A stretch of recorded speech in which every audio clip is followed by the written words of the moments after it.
This conversation is going to help you a lot. The thing that trips most humans up, we love you so much. The thing that trips you up the most as you are standing in a, let's say, less than fulfilling or less than satisfying or less than complete now, because after all, there are more promotions that you want and more money that you want and more freedom that you want and more and more and more and more of a lot of things that you want that you don't see here. You haven't seen the benefit of them, as you say. They're missing from now. When you hold a desire and you focus upon the desire and you stop focusing upon the absence of the desire, the new desire has to fill in the space. It just has to. And if it isn't, if your spaces, meaning your now, meaning what you can hear and see and smell and taste and touch, if your now reality is not filling in with the things that you desire, then your vibration is not quite where you think it is. It's not where you want it to be. And so as your awareness is, as it clearly is, and it's all right, it's the way most are doing, is upon what is now and therefore what's missing from now, your awareness of the missing things in your now prevent them from coming.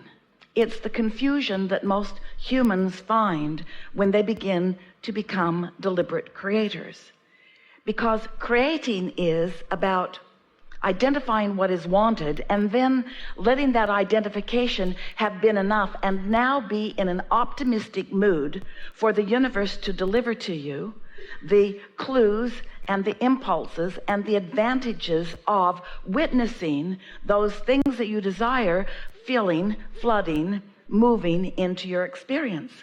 But if you are so keenly, so acutely aware of the question, and the question is, where is this that I want? Then your now holds a vibrational frequency that does not allow you to perceive the clues and the impulses and the motion forward to what you want. And so that's why it feels like your desire keeps moving forward, but you do not. So we're going to say it in very blunt terms.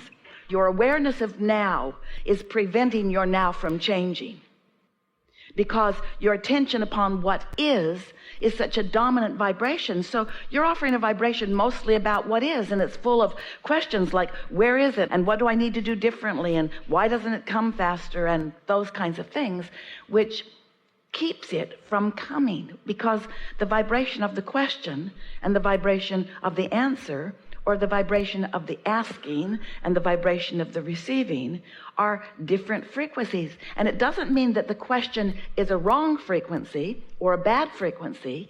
It means it's a different frequency. We're going to say it in an even more blunt way so that all of you can sort of take it in. Now is what's getting in the way of what you want to create, because now has already been created. What you're living now, this now reality, this is as a result of the energies that you have flowed. In other words, this now reality is old news, and it is also the bouncing off place for what is new.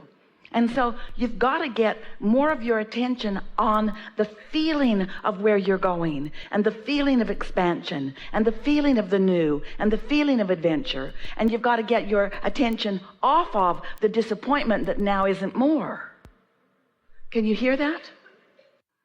This is really a leading edge conversation. In other words, you are physical beings who are having a conversation unlike conversations that most anybody has on this planet. You're discovering how to mold your energy, your point of attraction, so that you can receive what you desire. This is deliberate creation at its best. And there are just no more blunt words that we can give to you, is that if you are keenly aware of what is in your reality, what is in your reality will keep becoming more of what is in your reality. And so if things are missing and you're focused upon what is, those missing things will continue to be what is, you see. So be a little less in your head and a little more in your emotions. Be a little more general and a little less specific. Be a little more allowing and a little less trying so hard, a lot less effort and more imagining and dreaming, but not imagining to create it. You see, step one already took care of it. Lots of step ones already took care of it, and it's all queued up and flowing to you, but you're missing the cues because you're so aware of what is. And we know why. We get it. You do too. You've got eyes that see it and ears that hear it and so forth. You are so acutely involved in what is that you don't let it change. So what's the answer to that? The answer is to become more lighthearted, more easy about things, less determined about making things happen, more aware that things have already been made happen and that now you are tuning into them so that you can witness the last unfolding of them. Do you know that the things that you're asking for have been created for a long time, and they are getting more and more and more and more ready for you? And so you've got to get more and more and more and more ready for them. And so let's let that more readiness that you are accomplishing be more emotional anticipation and less determination of making it happen. If we had talked to you in the earlier stages, you wouldn't have needed to hear from us because you hadn't forgotten all of this at that time. We would have said, be playful about it and don't worry about it, it's coming. And as you watch children, they seem to understand that to a large extent. It's like you feel like you're on the verge of something that you can't quite hear. And that I can't quite hear it is the dominant vibration that's going on within you. Feel the difference between saying, I know I'm being guided, and in time I'll receive an impulse, and saying, there's guidance being given and I can't hear it. Can you feel the difference in those two approaches? And so while it seems like a very hair-splitting, not very important difference, is the difference between being in the question or being in the receptive mode of the answer. So do you feel urgency about your motion forward? Why do you think that you feel an urgency about your motion forward? If it is really true, and it is, that you can be or do or have anything, and that you're in the process of figuring out how to let that flow, then what do you think the urgency is about? Why are you doing that to yourself? Why are you not just more easygoing about it? Why are you not more willing to just let it come to you? The question that we're really asking is, why do you keep hammering at the question instead of just relaxing and knowing that the answer will come? When you meditate and you really quiet your mind, when you are in a position to hear something, you'll hear it. And when you're trying to hear it before you're ready, it sounds like that. And feel how, when you're trying to make something happen, we really want to get to this place where you all have a sort of, aha, I just got that breakthrough moment, because this is the piece for all of you. If you are asking the question, what is it that I want, and why doesn't it come, and where is it, and when will it be, and who will bring it, and where will I find it? When you are asking questions, you are not in the mode to receive the answer. So you've got to put some separation between the question mode and the receiving mode. Esther's begun not so long ago, because she really gets that. She knows that she's in the receiving mode right now, and she's not asking anything. She's leaving all of that to you. But in her own personal life experience, when a question occurs to her, she just writes it down. She's been writing down really what you would call ordinary things, like with this new employee that's coming on board as soon as we get back to San Antonio, what is the best utilization of his talent? Now that's a question that she's asking. Now if Esther, in the moment of asking that question, decides that she's going to figure out the answer, she's just going to mess it all up. Because she has that question and no answer, her question messes up the answer. Can you hear what we're getting at? What I don't know messes up my ability to know. So if I'm trying to make this the moment where I ask the question and hear the answer, what? The fact that I think I don't know the answer, and clearly she doesn't know the answer because that's why she's asking the question. So she could stay up all night every night. She could write pages and pages and pages of what will this person do, and come up with very few answers that will be satisfying to her, because she's not allowing the answers to come because she's still doing the questions. So, we're getting somewhere, aren't we? So humans You work like this. It doesn't work out very well for you, but this is the way most of you work. So you walk around in your physical bodies. It's a lovely thing that you do.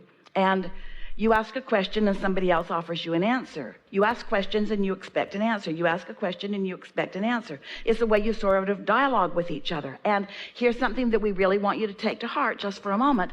A lot of people that are giving you a lot of answers don't really know the answers, but it's not stopping them from giving them to you anyway.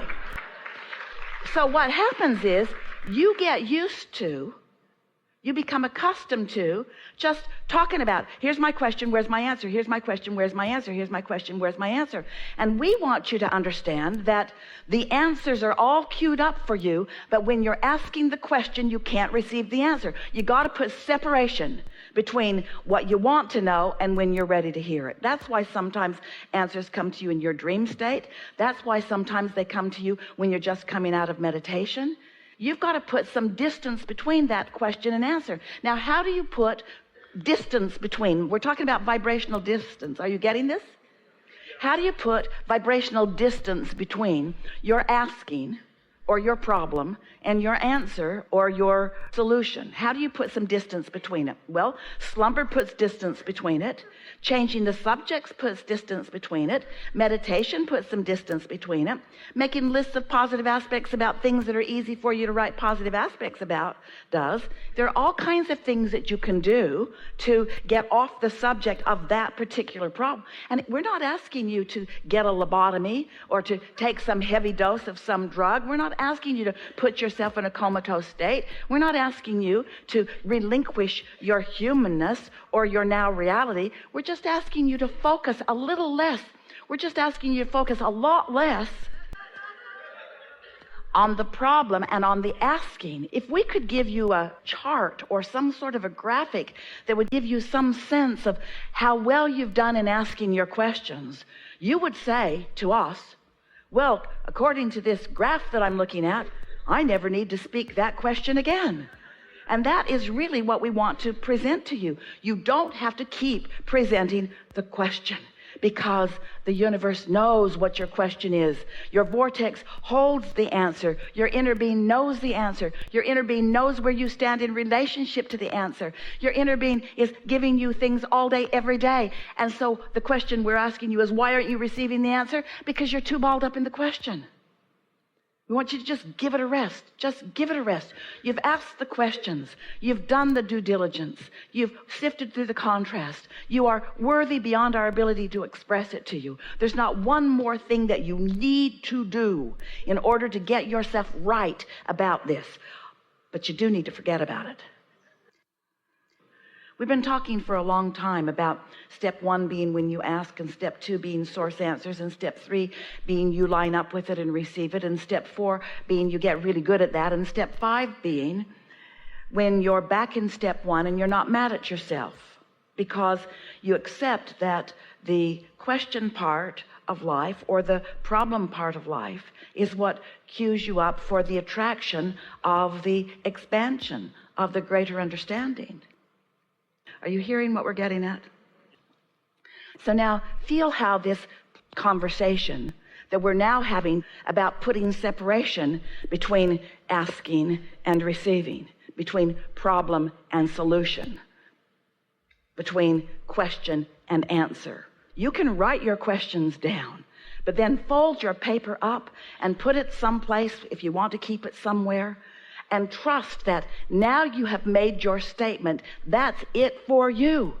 Your job is not to go out there and look hard for a solution to this question, because the harder you look for the solution to your problems, the more you will hold yourself in that place of not receiving the next idea and the next idea and the